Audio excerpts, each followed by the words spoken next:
Live from the BDN Studios, it's Bang and Dang. That's awesome. If you don't like that, then You ain't black.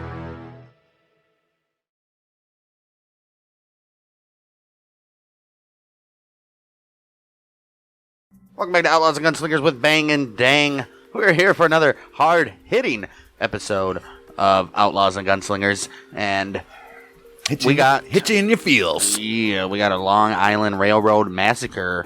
A little talked about Massacre happened in 1993, but before we get to that, we want to make sure you guys are hearing about our other shows that we got going on. Battles of the American Civil War being one of them, where we take where we went from the first battle of the American Civil War and working our way up to upwards of 380 battles in the whole war. We're currently in the middle of March of 1862, working our way towards the Battle of Shiloh, arguably the biggest battle of the war yet. So we got that going on, Bang Dang Network. Go check that out whenever you can. And then we got another one called This Week in Sports History, where exactly the title suggests we take a look at this week in sports history, whatever happened in any given week. Home run records, pitching records, touchdown records, scoring records for hockey, birthdays, deaths. Knockout in the first round. Right, any of that kind of stuff. We're taking a look at it, whether it's significant or insignificant. Over on This Week in Sports History, just search Bang Dang Network on Spreaker, and you will find all of our other shows there as well. Now, time to get into this episode of... We've been lacking this for the last couple episodes. Murders. Well, we had one in the last episode of the Atlanta bombing, but some pretty crazy stuff going on in this one. Dude is shooting people in close proximity like sardines, dude. That's Sardines. They are in there. 1993 Long Island Railroad shooting occurred on December 7th, 1993 aboard a Long Island Railroad in Garden City Park, New York. As the train arrived at Merillon Avenue station, passenger Colin Ferguson began firing at other passengers with a semi-automatic pistol. 6 of the victims were killed, 19 wounded before Ferguson was tackled, held down by other passengers on the train. They said, "You're done. You're done." Well, Colin Ferguson, he was born in Kingston, Jamaica. 14th January 1958 to Von Herman Ferguson and May Ferguson. Von Herman, a wealthy pharmacist, managing director of the large pharmaceutical company Hercules Agencies, was described by Times Magazine as one of the most prominent businessmen in Jamaica. Rich boy. Yeah, what are you going to do, right? Colin Ferguson's family, including 4 brothers, lived in a 2-story home with a nanny and a housekeeper. A rich person. Probably a gardener. Right. Pool boy and all that shit. In the Kingston suburb of Havendale, Ferguson attended the Calabar High School there from 1969 to 74, where the principal at that time described him as a well-rounded student. Right. He played cricket and soccer. He was a joy to be around. Both of which are not real sports. He graduated in the top third of his class. Smart guy. Yeah, 1978. Colin was 20 years old. Von Herman Ferguson was moited in a car crash. His funeral was attended by government and military luminaries. Yeah. Colin's mother died from cancer soon afterward. She's done for now. This destroyed the family's fortunes. Family friends said they deeply disturbed Colin himself. I wonder why it destroyed the fortunes. He didn't leave it to Colin. All right, something happened, right? Wow. Colin moved to the United States in 1982 on a visitor's visa, though. Friends said he had trouble dealing with the racism in the United States, and he felt frustrated because he couldn't find work outside of menial jobs. Well, guess what? Do those menial jobs. They're beneath me. Right. Colin. He should be more like Abu? Yeah. What's his name? What's his face? Yeah. What is his name? Abu. Abu. It's What the fuck is Akeem. Akeem, yeah. Akeem. Yeah. Akeem. Simeon, where did you get all of this? Dude had a hot tub in a damn roach-infested apartment. Shit. I am a prince. I'm a prince.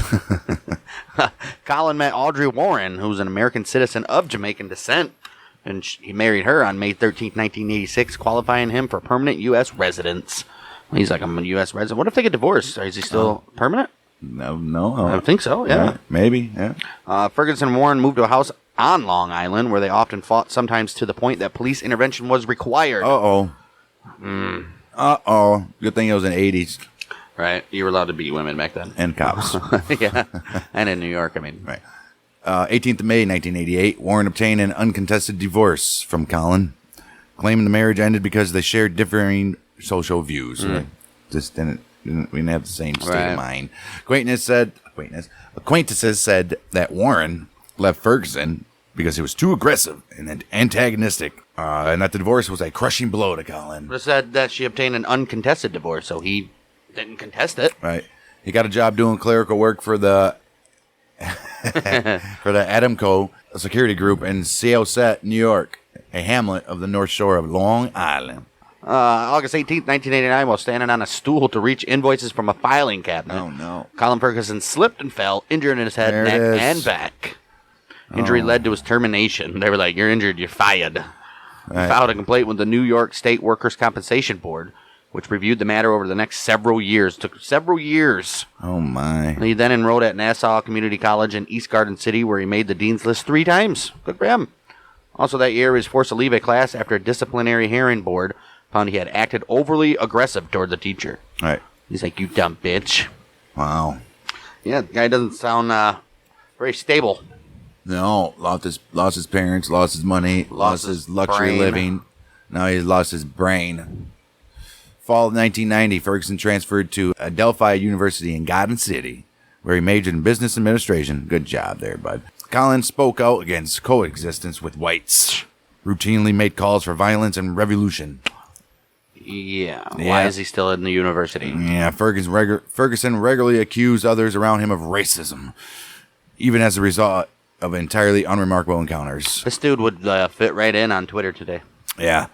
During one occasion, old Ferguson complained that a white man in the library shouted racial... Or a white woman. Right, a white woman in the library shouted racial slurs at him after he asked about her a class assignment. Come on, like she's like, no, get away from me, you N-word. I'm not telling you nothing about this class assignment. Freaking monkey.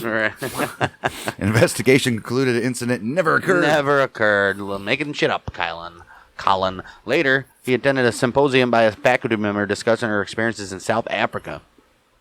Colin interrupted the professor by shouting, we should be talking about the revolution in South Africa and how to get rid of the white people. Ooh. And kill everybody white. Oh, when students and teachers tried to quiet him, Ferguson started threatening them, repeatedly saying the black revolution will get you. Oh. He was suspended from the school in June of 91 as a result of the threats, and although he was free to reapply after his suspension was over, he chose not to do so. He shouldn't be free to reapply. Right. Screw that. Isn't South Africa like 90% white anyway? Yeah. Pretty sure. That's why they were so racist. Right. Talking about some racism there. 1991, Ferguson started renting a room in the Flatbush neighborhood of Brooklyn. He was unemployed, broke, and his head hurt. And his back. And his heart. Right. And renting a room with no job. Okay. How's that work? Right. Ferguson lived around many other West Indian immigrants. Neighbors said he dressed very neatly, but kept to himself and rarely smiled or spoke to anybody, except occasionally to say, hello, how you doing? Good afternoon. Good evening. However, how about this weather? Right, his landlord, Patrick Dennis, said Ferguson once told him, I'm such a great person. There must be only one thing holding me back. It's those daggum white people. You know, those guys Jamaican. Don't know why he's talking like a Southern. 92, Warren filed a complaint against the police, alleging Ferguson. Yeah, Warren filed a complaint alleging Ferguson pried open the trunk of her car. Oh, why? No.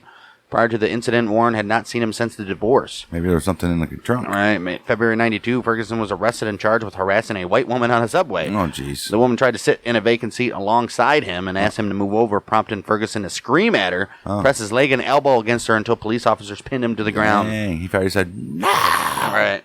Colin, you can't just touch people, dude. I mean, he's slowly breaking down. Why is this guy not on some sort of list? Yeah. Jeez. Colin tried to escape the police, shouted to other nearby African Americans, brothers, come help me. They're like, you're on your own with this one, dude. Ferguson sent letters to the New York City Police Commissioner and other officials complaining about his arrest, describing it as vicious and racist, and claiming he was brutalized by the officers who arrested him. What's probably happened. The New York City Transit Authority investigated and dismissed all the claims. Dismissed it. September of 92, Ferguson was awarded $26,000 for his workers' comp claim against a Demco security group. Only a couple years late, but right. April of 93, Colin for $26,000 too. I mean, April of 93, Colin insisted that he was still in pain and demanded the case be reopened so he could get more money for the medical treatment. Oh, he spent that $26,000 in like 2 weeks. Easily, yeah. In the following weeks, he visited a Manhattan law firm for consultation.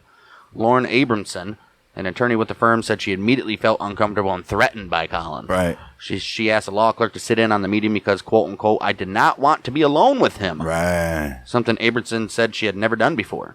Although Ferguson was neatly dressed during the consultation, he acted strangely, identified himself by a false name before providing his real name. Oh, dude, you're going for a consultation with lawyers. With a lawyer. You think they need to know your name. Right. Jeez, oh, Pete. I can't see how any lawyer would pick this up. Yes. Months later, Colin made threatening calls to members of the firm, claiming they were discriminating against him. Because I'm black. Black. They don't want to make money. They don't want a black man to have money in a white man's world. In one of the calls, he made reference to a massacre that occurred in Kelly. The calls prompted the lawyers to start locking their inner office doors out of fear. Dang, this dude's causing fear. Inner office doors. All right. He can come through things all he wants. Ferguson tried to have his workers' compensation claim reopened by New York State Workers' Compensation Board, which re-examined the case due to his persistence, but rejected. They said, nope. The board placed Colin Ferguson on a list of potentially dangerous people, Yeah, you think? and that security guards were to watch out. Yeah, didn't mean anything, apparently. They needed to put him on another list that said the same thing for all police. Right. April of 93, Ferguson moved to California in search of new career opportunities. He unsuccessfully applied for several jobs, including a car wash. How do you not get a car wash How job? did you not get it? The manager laughed at him, supposedly. Ferguson purchased a Ruger P89 9mm pistol at a Turner's Outdoorsman in Long Beach for $400. He did wait the required 15-day waiting period. Nice. Ferguson presented himself as a California resident by providing a driver's license he received 2 months earlier, which had an address of the Long Beach motel where he stayed. Okay. So, I mean, if you have a license with an address, you are a resident, right? Right. After Ferguson was robbed by 2 black men, he started carrying the gun around in a paper bag. Oh, but it's the white people that are a problem. Right. Ferguson moved back to New York City in May of 1993. I know he was never robbed by white guys. He decided to go back to New York City. I mean, come on. Go find yourself a little small town somewhere, and you would be like, oh, white people ain't that bad. Right. Or, I don't know, you don't want to go... Just don't go in the south of a small town. It's like, damn, white people are bad. And I'm like, man, they're worse than I thought. In May 1993, he moved to New York because he told a friend he did not like competing with immigrants and Hispanics for jobs. Oh, Yeah, now so- who's the racist? Oh, well, so go to New York. Right. One of the most diverse cities in America. Jeez, oh, Pete. Oh, he still gets the same landlord. Dennis, his Flatbush landlord, said Colin appeared even more unstable upon his return. They said that Ferguson was speaking in third person about some apocryphal type doom scenario. So wipe out the whole planet, huh? Right, that included black people rising up, striking down their pompous rulers and oppressors. Okay, Colin. He said it with his fist out. Fist up. Effing. Colin he started taking 5 showers a day and could be heard by neighbors repeatedly chanting at night, all the black people killing all the white people. All the black people killing the white people. And Dennis became increasingly concerned about Ferguson's obsession with racism and apparent growing mental instability and asked him to move out by the end of the month. He said, dude, you got to go, man. Jeez, oh, Pete. 7th of December, 1993. Colin purchased a ticket for the 5:33 p.m. eastbound train at the Flatbush Avenue station in Brooklyn, New York, which stopped at the Jamaica station in Queens. He boarded the third car of the eastbound Long Island Railroad commuter train from Penn State to Hicksville, along with more than 80 other passengers. He sat on the southwestern side of the car, carrying a Ruger P89 semi-automatic pistol and a canvas bag filled with 160 rounds of ammo. Plans on shoot, and as the train approached at the Merillon Avenue station in Garden City Park, Ferguson drew the gun, dropped several cartridges on the ground, stood up, and opened fire at random. No. During the next 3 minutes, he killed 6 people and injured another 19. Some passengers mistook the gunshots for caps or fireworks until a woman shouted, fireworks in the I mean, it's New York. train, I guess, but no, a woman shouted, he's got a gun, he's shooting people! Ferguson walked east, which was forward on the train, pulling the trigger steadily about every half second. Oh, no. Just slowly. Yeah. Several passengers tried to hide beneath their seats while others fled to the eastern end of the train and tried to enter the next car. Right. Dang. I tell you one thing, I wouldn't be hiding under no damn seat. No. Ferguson walked down the aisle of the train and shot people to his right, shot people to his left as he passed each seat, briefly facing each victim before firing. Article in the New York Times called Ferguson's actions as methodical as if he were taking tickets. Right, so he's like right. Like a ticket taker would go down the aisle and Right. check tickets and shit. That's crazy. Ferguson said, "I'm going to get you," over and over and over and over again as he walked down the aisle. Other passengers farther away in the train did not realize that a shooting had occurred until after the train stopped. As a crowd of panicked passengers fled from the third car into neighboring cars. Like, what the hell's going on? One man appeared annoyed by their unruliness and said, "Be calm," right. Before they forced a train door open and fled into the station. And they pushed him out and said, "Be gone!" Be gone! 2 people were injured in the stampede of passengers. The train's conductor was informed of the shooting but decided against opening the train doors right away because 2 of the cars were not yet on the platform. Who gives a shit? Fuck that. An announcement was made ordering conductors not to open the doors, but engineer Thomas Silhan climbed out of the window of his cab and opened each door from the outside so that panicked passengers could escape. Damn right. Yeah, that's the dude controlling the train. He's like, screw you, dude. Right, he needs a medal. Jeez, well, the conductor's controlling the train. Right. The engineer is like, yeah, dude, I don't care. No, we got to do this.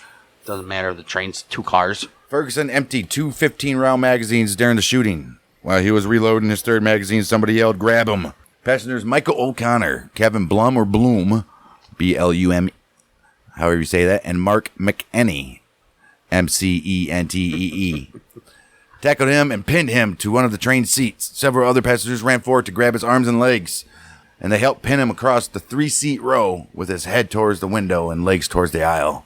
While he was pinned, Ferguson said, "Oh, God, what did I do?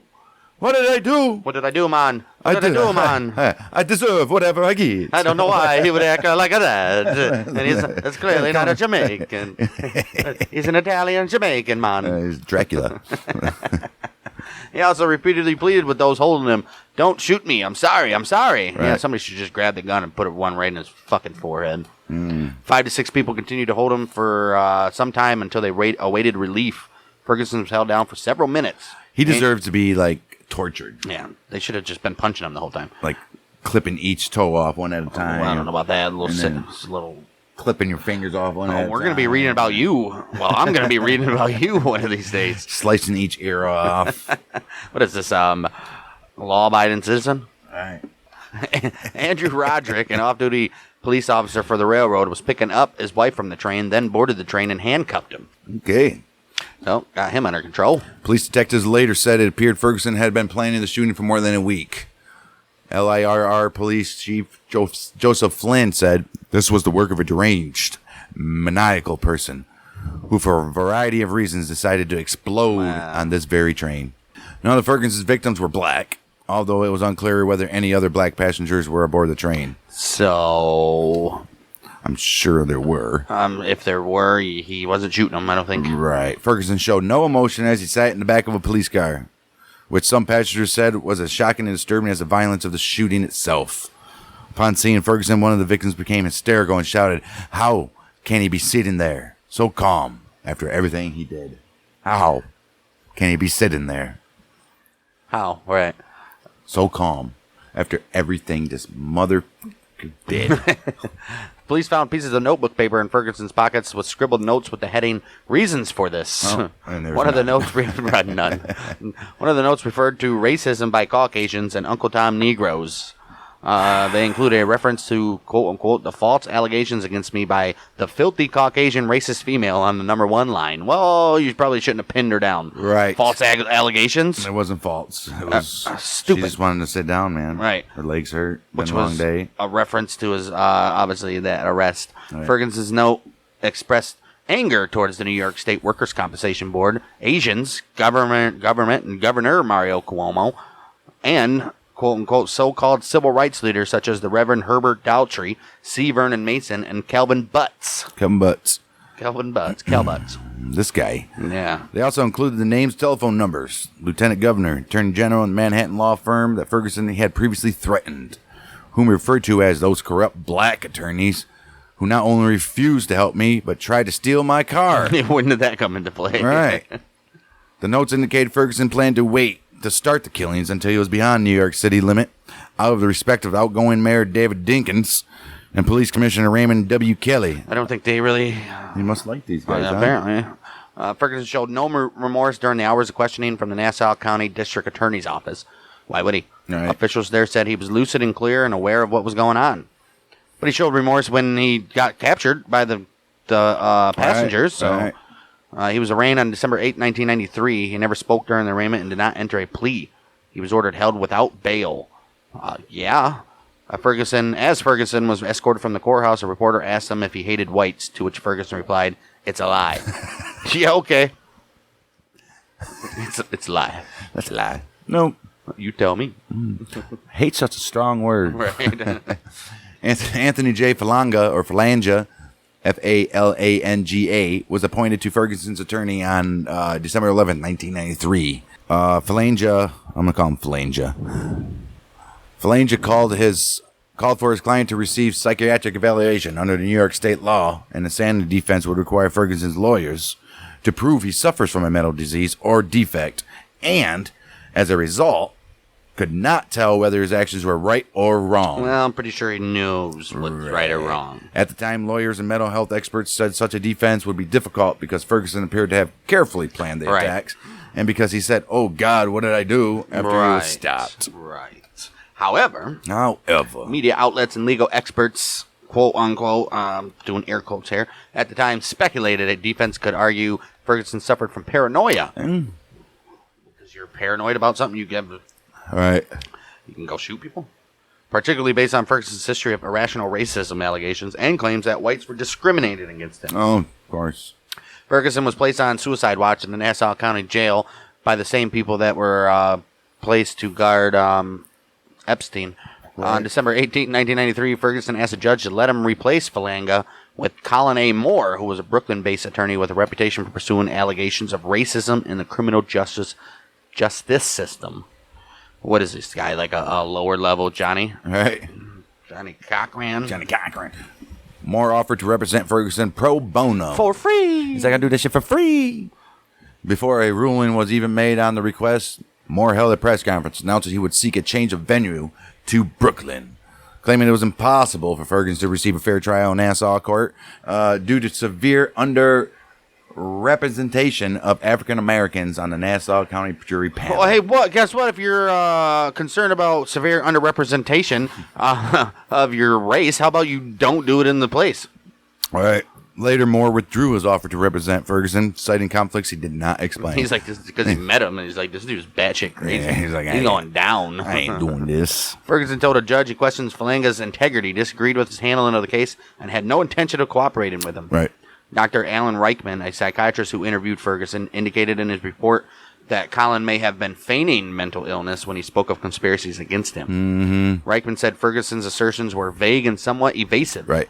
In contrast to what normally detailed and highly focused nature of systematized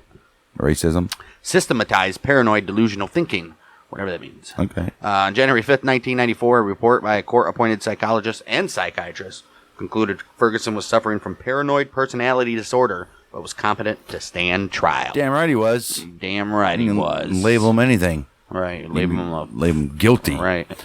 19th January 1994. After 3 days of evidence presentation, a grand jury handed up a 93-count indictment. Dang, this dude's got indicted 93 times. 93 times. Against Ferguson. He carried the possibility of up to 175 years in prison. That's it. Nassau County District Attorney Dennis Dillon said of the sentence maximum, it's not quite infinity, but it will do. Yeah, I would think. Dillon also announced he would not agree to any plea bargain in the case. Nope. He's like, nope. You guys ain't playing shit out of this. The indictment included 2 counts of murder for each slain victim, both for intentional murder and for depraved indifference to human life. Dude, you don't see that. Never. I don't think that's been charged on anybody else that's done a massacre. It also, maybe that dude from the Boston Marathon. Oh, I'm talking about the ones that we've done so far. Right. Speaking of that, Boston Marathon, thanks for another idea. I forgot all about that. It also included 19 counts of attempted moida, 34 counts of assault, criminal possession of a weapon, intent to use that weapon, a violation of civil rights of each of the 25 victims. Ooh, so they're saying that was racial. Hate crime, baby. an intent to harass, annoy, threaten, and alarm the victims because of their race, color, or national origin. Ooh, dang, these guys went down hard. They did. It was like, It's like, you Jamaicans are not going to come over here and do that shit. Just give me the weed and go. Right. Man. March 1st. You going to smoke with me, dog? No. Give me high. Give me high. You give me high, man. On March 1st, 1994, William Kunstler, and Ron Cubby, law partners known for representing unpopular clients, announced they had accepted a request by Ferguson to handle his case. Kunstler, who said he would not collect a fee for the defense, said Ferguson had been made out to be a pharaoh by the media and the public. Oh. Sure. April 94, District Attorney Dillon saw a gag order for all lawyers involved in the case. You guys have got to stop talking to the damn media, first of all. Right. Arguing Kunstler and Kuby had made statements to the media that might be inadmissible during the trial and could influence potential jurors. Right. I mean, you guys can't just go out there and talk to the media, dude. Right. Especially when jurors not even been selected yet. Idiots. Kunstler and Kuby argued they had no problem finding 12 unbiased jurors and claimed Ferguson had already been publicly attacked in the press by government. How has he been publicly attacked? The dude fucking murdered people. Well, by government and police officials, they're saying. Who gives a shit? Right. And we all know they know he did it. Right. What are they trying to say? Slander or something? Nassau County Judge Donald E. Belfi, or Belfi, one of them, Belfi. Think of it as you want. Rejected the gag order. It. He said, nope, no gag order. He did that on the 23rd of April of 1994. Yep. Claiming the impact of inflammatory statements already made by lawyers, politicians, and police would fade in the months before the trial began. Yeah, maybe. However, Belfi warned attorneys from both sides to follow a state court professional disciplinary rule, which already limited their comments to news and organizations. So you guys already know. Keep your mouth shut. Shouldn't be doing this. Both unprofessional on Right. each side here. Right. Shortly after his incarceration began, Ferguson complained about his treatment, claiming correction officers attacked him with milk crates and a fire extinguisher while depriving him of necessities like soap and antiperspirant spray. I mean, it could be probably true. Maybe. Ferguson said, "Of course, there is no sympathy for me in this institution. When I suffered and screamed, I was told that it was a good sign by the prison guards because they were hoping for my swift departure from life." Oh. Wow. I mean, prison guards were reckless little bastards, man. These guys are criminals, too. I guess. Later, Ron Kuby argued Ferguson had been a frequent target of harassment at the Nassau County Jail and requested that the United States Department of Justice intervene to ensure Ferguson's safety. They all can't be Tom Hanks' character. Oh, poor Green Mile, right? Poor guy. I'm getting harassed in jail after I murdered 6 people. Right. Pussy. Right. You're lucky that's all you're doing is getting harassed. Jeez, your teeth should be kicked in every day. We'll get you implants every week just to kick them out, dude. In. Down your throat. Permanently broken nose. March 23rd, 1994, while returning to a cell from the medical unit. Bet he went to the medical unit a lot. Yeah. Ferguson was attacked in jail by a group of inmates. Ferguson suffered a broken nose, swollen left eye. Prison officials had been notified by Kuby that an assault was imminent, and were in the process of following up on the warning when Ferguson was attacked. Yeah, I'm sure they were. Kuby, who said he had been warned of the attack by another inmate, stated the word was out. Everyone in the institution knew he was going to get set up. Why wasn't he in isolation? All right. Anyways. Kuby called the attack racially motivated. No, it was you damn well. It was piece of shit motivated. This guy was on the piece. He's like a pedophile. You're getting your ass whooped. Well, I'm saying all the whites and all the jail are going to be looking out for him, so you would think he would be put in isolation. Right. And you can't just have him running around in Gen Pop, dude. Jeez. And Kuby later alleged that some of the jail officials and guards had advanced knowledge of the pending assault. 100% they did, dude. 5 inmates were charged with second-degree assault for their connection on the attack. And they're like, you know what? I don't give a shit. Whatever. It was well worth it. Right. November of 1994, Ferguson's lawyers claimed prison guards taunted him with claims that the election of Governor George Pataki, who was a death penalty supporter, meant Ferguson would be executed if found guilty. Damn right he would. Well, just because he's a supporter doesn't mean he can just be like, yep, it's here. Kill him. Ferguson's lawyers claimed prison guards showed him the headlines of newspaper stories about Pataki and claimed Ferguson was headed for the electrocution sometime soon. Ferguson was deeply troubled by the claims. He's like, oh no. No. Despite assurances from his attorneys that the death penalty could only be imposed in crimes committed after a capital punishment bill became law. Right. He already did it before that. Ferguson was not reassured until after a judge told him the same thing at the request of Kunstler. Right. So you got lucky there, bud. I mean, he's like, the judge this dude went to college and was pretty smart. I think he would have to know that. The judge is like, as pains me to say this, no. Right. As much as I wish that you could get electrocuted for this crime, it's just not going to happen. Right. Sorry, bud. Kunstler and Kuby proposed an innovative defense. Ferguson had been driven to temporary insanity by a psychiatric condition they termed black rage. Damn. Is it because he's black, or can a white person get black rage? I think it's the term white rage. Kunstler and Kuby argued Ferguson had been driven insane by racial prejudice and could not be held criminally liable for his actions, even though he had committed the killings. I can understand if it makes no sense. I can understand they can use that defense if he actually killed somebody that was being racist to him, or mean or something, bullying him. Somebody that actually did something. Right. But these guys are just on the train. The attorneys compared it to the utilization of the battered woman defense, post-traumatic stress disorder, post-traumatic stress disorder, and the child abuse syndrome, in other cases to negate criminal liability. When a battered wife finally has enough and kills her husband, that's one thing. Yes. She's doing it to the guy that's been doing it to her. Post-traumatic stress disorder, that's a whole other thing.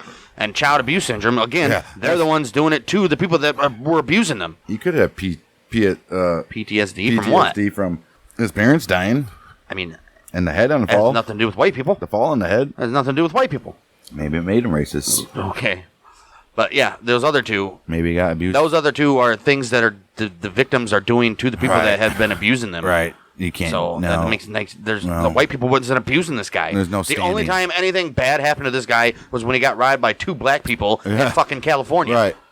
I mean, no standing here, guys. No standing here.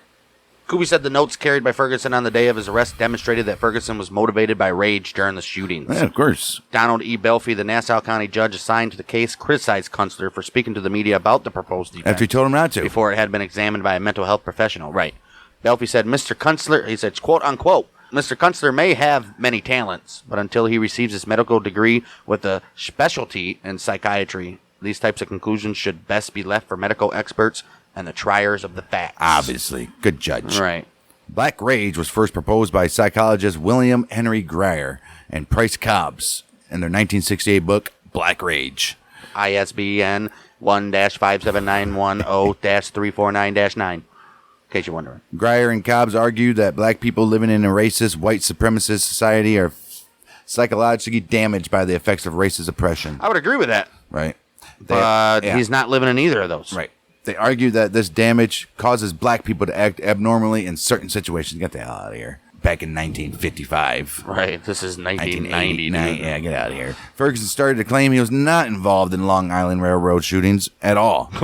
And repeatedly refused to meet with psychiatrists chosen by Kunstler. Oh, so now he's saying, dude, it wasn't even me. They're like, what are you talking about? What? I don't even know why I'm here. This is ridiculous. It wasn't me. Who are you? Sir, my goodness. You were the only Jamaican guy in New York City. Right. I don't know. There's a whole section called Jamaican Queens. Right. Ferguson told the attorneys he was receiving messages straight from God and spoke of conspiracies to destroy him by those opposed to God. On August 12, 1994, Kunstler and Kuby asked Judge Belfie to reconsider Ferguson's competence to stand trial. Yeah, they're like, this dude is like seriously batshit crazy. Right. Claiming he was growing more delusional, paranoid, and obsessive by the day, and that he was too mentally unbalanced for them to mount any kind of defense. They're like, what are we supposed to do with this guy? George Peck, the prosecutor in Ferguson's trial, insisted Ferguson's apparent lack of cooperation with his lawyers was a defensive tactic to avoid a trial. It could have been too, yeah. Maybe they're telling him, act like a total mental case. Just go crazy, man. I don't care what you do, just go nuts. Put the old peanut butter on your nuts and lick it off in front of the judge. On August 20th, 1994, Ferguson appeared before Belfie and rejected his lawyer's efforts to have him declared mentally unfit to stand trial. There goes our damn speculation. He was working with them. Ferguson spoke in a long and rambling manner, occasionally ignoring Belfie when the judge tried to interrupt him. Ferguson claimed to a police officer who escorted him from the Nassau County Jail said to him, "You realize someone else, in fact, was actually responsible for the shooting, right?" As all the passengers were on top of him and the cops arrested him. With the gun in his hand. Oh, my. When asked if Ferguson understood the role of the prosecuting attorney, Ferguson replied, "To perpetrate injustices against me." Yeah, that's it. Kunstler and Kuby argued Ferguson's behavior was indicative of his mental imbalance. But Belfie refused the lawyer's request to reconsider his competence, citing the original psychiatric report that concluded Ferguson was able to understand the charges against him, and he was malingering in an attempt to create an impression. Right. He's a terrible actor. He's getting charged, and he's going on trial by a jury. And that he was mentally imbalanced and unable to cooperate with his attorney. So that was all garbage. He said he was malingering in an attempt to create an impression that he was mentally imbalanced. Right. Judge ain't falling for it. I'm not falling for this guy. Right. When Belfie ended the proceeding, Ferguson tried to continue talking. After he was placed into handcuffs by guards, Ferguson shouted, "They have made it too tight!" Collapsed to the floor and had to be dragged from the courtroom. Oh, garbage. Dennis Dillon suggested Kunstler was trying to create such a bizarre situation that the court would reverse its earlier ruling regarding Ferguson's competence. No, I see it all as this guy is. Yeah, I don't know. I don't know who's acting here. He's getting locked Are the up. lawyers telling him to do this, or is he doing it on his own? He's just a whack job. I think it's like. I don't know. Right. September 20th, 1994. Kunstler and Kuby filed notice that they would pursue an insanity defense, despite the objections of their client. Ferguson, Well, you can't do that. If the client doesn't want it, then you can't do it. Right. Ferguson continued to claim he was not involved in the shootings and proposed defending himself during the trial. Following months, Ferguson sent Judge Belfie several letters regarding disputes between Ferguson, Kunstler, and Kuby. Ferguson claimed in the letters that he was not insane and rejected Kunstler's and Kuby's black rage defense. Oh. Okay. Well, this guy's getting weirder by the moment here. I don't know what the hell's What's doing. going on here? Although George Peck argued the letters proved Ferguson was able to understand the charges against him and was actively participating in his defense, Kuby argued the letters only further demonstrated his confused state of mind. On November 11th, Ferguson... Who the hell is these Kuby and Kunstler guys, dude? They're morons. On November 11th, Ferguson agreed he would stop resistant efforts to meet with a court-appointed psychiatrist. As a result, Judge Belfie agreed to hold a third hearing as to whether Ferguson was mentally competent to stand trial. Right. So he's like, all right, let's do this once and for all. One more time. This is the last time. All right. 10th of December, 1994, Judge Belfie ruled Ferguson was competent to stand trial again. That settles that. He's like, now, can we stop with the shenanigans? Let's get the shit underway, man. Belfie said he based his decision in part on his conversations with Ferguson in the courtroom, including Ferguson's concern over Governor Pataki's promise to sign a death penalty bill. He's like, man, I'm going to die. Belfie's like, you're not. No, you're not. You're going to die in prison. Right. But not in an not by electric chair. electric chair. Right. Belfie strongly advised Ferguson against defending himself, but Ferguson said he intended to do so anyway. Kuby said of the decision, what we have now is a complete circus. A crazy man cannot defend himself. If your lawyer's saying that about you, fire him anyways. Right. Mr. Ferguson. Okay, this is a quote. Mr. Ferguson, evidence to contrary, believes he is not guilty and that someone else killed all those people aboard the train. Kuby continued. Kuby continued. Kuby continued. Kuby continued. Without a psychiatric defense, Ferguson had no defense. Right. There was no doubt that he was there. Right. That he fired the weapon and that he would have fired it more had he not been wrestled to the ground. Oh, yeah, he was reloading. There was no doubt that Colin Ferguson, if sane, was guilty. Even insane is guilty. I don't care. It's still I never guilty. understood that. Guilty by insanity. Right. Then you go to a freaking go to a mental house for the rest of your life. Yeah. No evaluations. Sometimes not even for the rest of your life, though. Yeah, it should be. Until you're. I don't know. It should be a life in insane asylum. Until even you're. if they say you're better. But sometimes they say you're better and you go on trial again. No.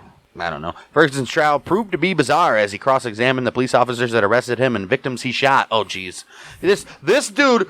Oh, my gosh. How is that even allowed? He's the one cross-examining people he shot physically. You tell me I was there?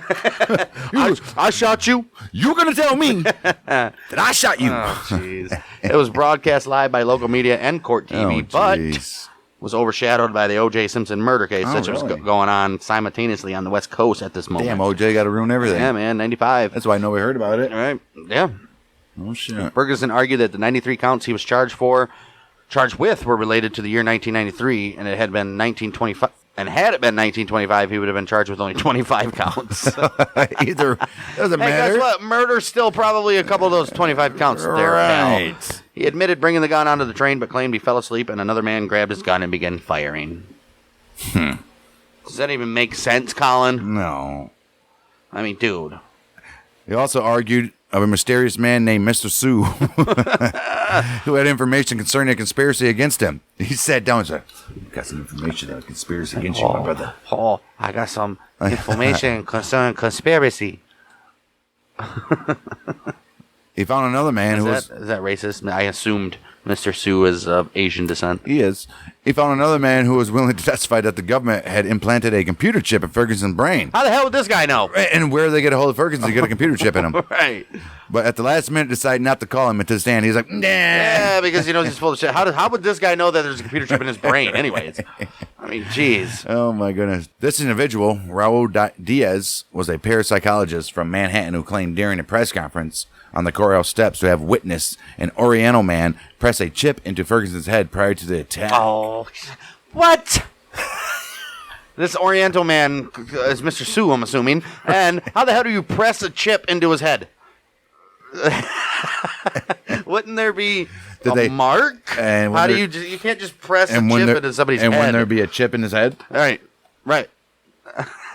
Oh no! According to Diaz, the Oriental man, the Oriental man told him to behold what he was about to do prior to pushing the button. He was lasered out by a remote control device. Diaz told reporters outside the courtroom. He was zapped just like that, right out of the Twilight Zone, and was commanded to go up and down the aisle shooting people. His cross-examination questions mostly started with, "Is it your testimony?" and would simply force the witness to repeat testimony already given. When a witness refused to answer the question to his satisfaction, he would often ask the judge to admonish the witness to answer the question. Oh, geez. He's like, the Oriental man's like, oh, look what I'm going to do.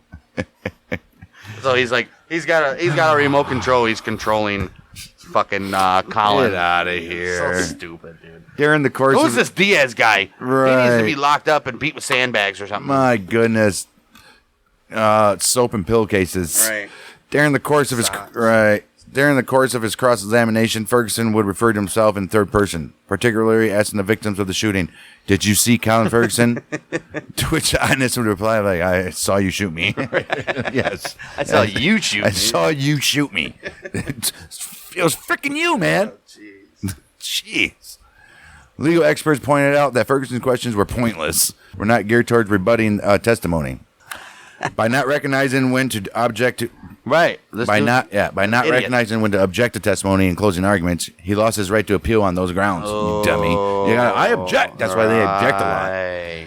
Among the defense witnesses Ferguson requested was President Bill Clinton. He's like, I'm gonna need to get Bill Clinton on the stand, please. Bill, where were you while this train was going down the subway? Right. I was in my Oval Office. Hold on, Monica, where was I? And she's like wiping her chin. Sir, we can't say that out loud. Wow. Well, Ferguson originally sought to question himself on the witness stand, but ultimately did not do so. Question himself? Yeah, how do you do that? He he sits in the chair and then goes around. He does the Bible thing. He does the Bible thing. And then he sits down and he immediately gets up and goes around. Now, Mr. Ferguson. And he asks the question, is it true you fell asleep on the train? Then he walks around to them. He'd be like, well, I can't say I fall asleep. And he gets up and he goes, I object. The witness is well, he'd be the defense anyway, so I don't think he would object to his witness. He's not cooperating with the defense. Oh, jeez. He told the judge and media that he intended to call a number of witnesses who would prove his innocence, including a ballistic expert, a handwriting expert, and 2 regular eyewitnesses, 2 regular ones. But they were afraid to come forward and take the stand. Why? I'm sure they were. Ultimately, he did not call any of the witnesses. He also told Judge Belfie of an alleged conspiracy by the Jewish Defense League to kill him in prison if he was convicted. I believe that, maybe. Right. Definitely. He said the prison slaying of serial killer Jeffrey Dahmer was set up as a prelude against me. Oh my God, this guy's so delusional. They killed Jeffrey Dahmer in prison to warn or to scare you. Right. Get the fuck out of here. Look what we do to this. Look what we do to this guy. The guy that was eating kids and fucking boys. Freaking Jeffrey Dahmer. Jeez, dude. Ferguson was convicted on 17th February 1995. He was convicted of moida. Yeah. Of the 6 passengers who died of their injuries. He also was convicted of attempted murder for wounding 19 passengers. He received 315 years and 8 months to life. Good. in 8 months. Doesn't really matter. Yeah, you never know. To life. Obviously, 315 years is life. 25 years is only life. All right. Meaning his current earliest possible parole date is August 2309. Jeez. Damn, the dude's going to be old. Right. The judge said Colin Ferguson will never return to society and will spend the rest of his natural life in Why prison. does it say natural life? At the sentencing, Like judge... Afterlife is a thing, right? Right.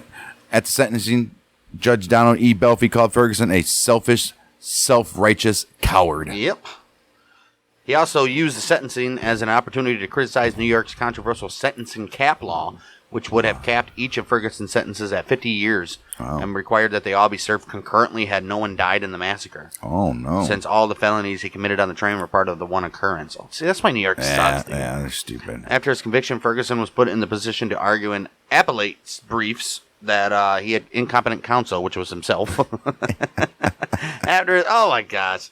He's like, my counsel was incompetent. Well, who represented you? Me. My freaking lawyer sucked. After his sentencing, Ferguson was incarcerated for a time at the Attica Correctional Facility in upstate New York, and he's currently incarcerated, serving out his sentence at the Great Meadow Correctional Facility. I can't believe this guy's still alive. Oh, dude, that's hilarious. That dude's a dumbass. Wow. How's this? Carolyn I McCarthy. bet you if this was broadcast more than the OJ one, people would have been like What the hell? enthralled by this shit. You ain't kidding. Maybe the FBI would took over. And then he would have got released. Yeah. Carolyn McCarthy, whose husband Dennis McCarthy was killed by Ferguson, and whose son Kevin McCarthy was severely injured, was subsequently elected to the United States Congress. Well, they gave her a Congress seat on a platform of gun control. She was motivated to run for Congress after the representative in her district, Dan Friesa, voted against an assault weapons bill. Some of Ferguson's other victims and their family members have also become involved in gun control efforts. Obviously, right? Usually what happens. Right. McCarthy also sued Olin Corporation, which is the parent of Winchester Ammunition, under products liability and negligence theories for their manufacture of black talon bullets used by Ferguson. Oh. The cartridges carry hollow-tip bullets that expand upon impact, increasing the severity of wounds. 1 month before the railroad shooting, Winchester Ammunition announced that they were voluntarily withdrawing the black talon cartridges from the market. It was before the shooting, though. All right, so get the fuck out of here. McCarthy's suit failed partly because New York state law placed no responsibility on manufacturers for the criminal misuse of their product. Should never, that's like saying... You're suing Chevy for crashing your car. That, or you're suing Coke for having diabetes. Right. Or suing whoever manufactured this fork for you getting stabbed with it or something. They did win the McDonald's lawsuit with the hot coffee. Yeah, but that's different. Is it? That's different. Is it, though? Yeah, they just required you had to put a warning on it. Stupid. It's fucking dumb. At least a dozen lawsuits related to the shootings were filed against the Long Island Railroad and its parent company, For what? the Metropolitan Transportation Authority. I don't understand why they sue these... Because they can't go after the guy. I get it, but I don't understand why they sue these places, like in the San Ysidro one. They're They dumb. sued McDonald's. Right. Like McDonald's has any stupid. liability to Right. protect you from a gunman. They want money and they got to get it from somebody. Stupid, dude. Carolyn McCarthy filed a $36 million damage lawsuit against the two entities, claiming they failed to provide adequate protection for passengers and should have installed metal detectors and used undercover police officers. What is this, an airplane where they got marshals flying in the air? The suit sought $1 million for Dennis McCarthy's pain and suffering, $10 million for his death, and for damages to survivors. Oh, are you going to give the other people, the survivors, some of that money that you're suing for? I think her son. And $25 million for injuries to Kevin McCarthy, Who is it, right? her son. Wait a minite. She only wants... She sued $10 million for the death of her husband, but $25 million for her injury. kid that didn't even get killed. Right. Wow. I think it'd be $25 million for the death of her husband. Wow. The railroad units in which the shootings happened, number 9891. That might be more crazier than the whole damn trial. I know, like, jeez, dude.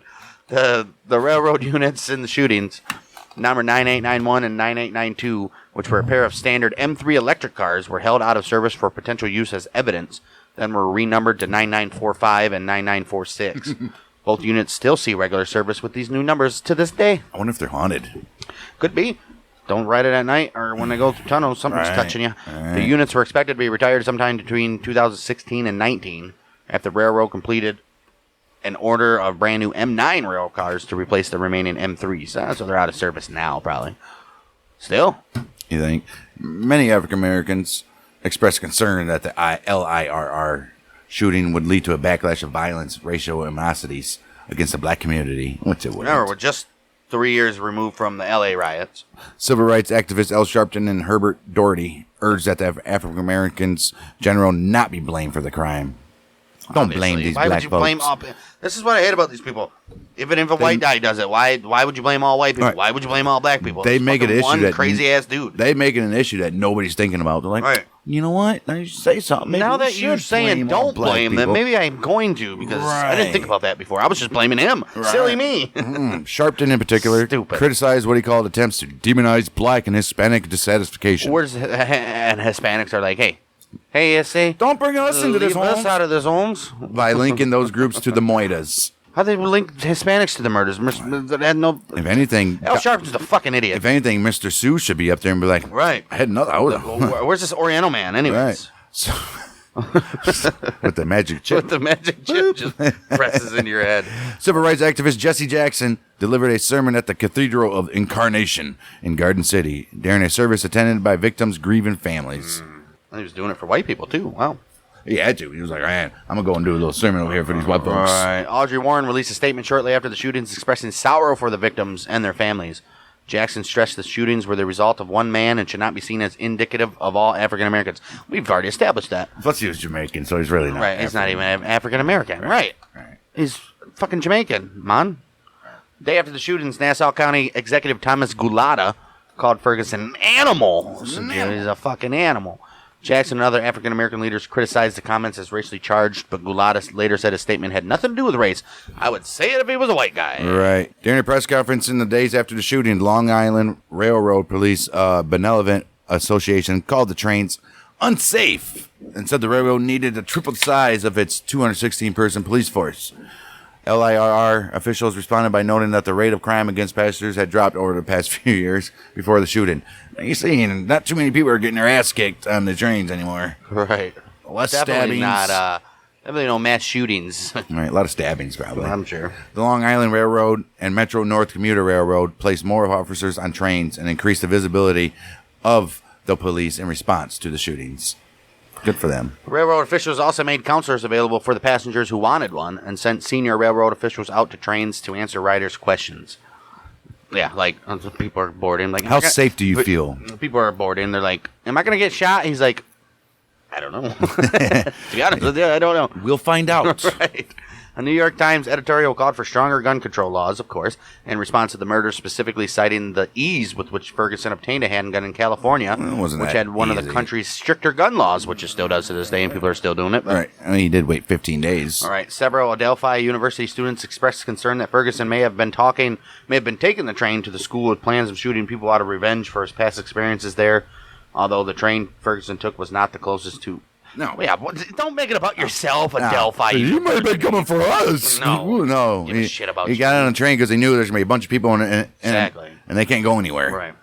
Most of the regular commuters who used the 533 Hicksville local returned to the train the day after the shootings.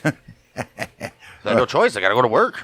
They're like, I doubt it's going to happen 2 days in a row. Right. That's not like it's like Right. lightning being struck. Right. The interviews with the media, a number of passengers cited the need to face their fears and the psychological trauma created by the incident rather than avoid riding the regular train. Right. I mean, you're gonna have to do it sooner or later. Just get it over with, bud.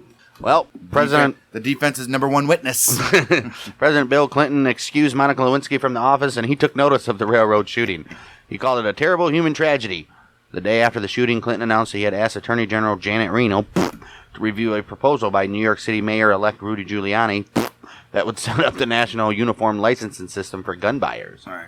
Clinton cited the Ferguson murders as a factor in his support of the program, which would include background checks, tests, and required renewals every 2 years. Well, thank you, Ferguson, for having your support of this. All right. About 1 week after the shooting, Clinton visited O'Connor, Bloom, and McEntee, the three guys that tackled old Ferguson. During his first major speech since his election as mayor, Giuliani cited the Ferguson murders while he repeated his previous calls for the death penalty and a uniform gun licensing law. During his monthly radio call-in show, Governor Mario Cuomo, damn Cuomos, called the Ferguson shootings a dramatic, spectacular slaughter. It was spectacular. Spectacular. and called for stronger gun control measures. What we need is strong gun control measures. And for you guys to leave my son alone 20 years from now. Both of them. Right. Frito, especially. Right. U.S. Senator L. D'Amato said the Ferguson case demonstrated the need for capital punishment in New York State because that is the only fitting punishment for this cold-blooded killer who did not care. He just went in, taking lives from innocent people, their families, their loved ones. Why does everybody turn into their friends? Why does everybody turn into a Southern Baptist preacher? This case took a weird left turn for a minute. I don't think I've laughed so much during a murder case like this, dude. This Holy guy, shit. this guy, he tried everything everything but the kitchen sink. And the judge was like, "I'm not having it." Mr. Sue. Mr. Sue's still out there, dude. He's out there planting chips in people's brains still this day. Yeah, dude. Why does everybody take the Mr. Sue defense? My goodness. I wonder there's Who is Mr. Sue? I like to know this Mr. Sue. Person of interest. How do you know what he looks like? He was a mobster? Wait, Mr. Sue was a mobster leader of the Chinese mafia in New York City. And this motherfucker's just going to walk around planting implants. Mr. Sue over there. Bleep, bleep. Jeez, dude. Oh, no. You never know. That's hilarious. University of Leeds. What's a University of Leeds?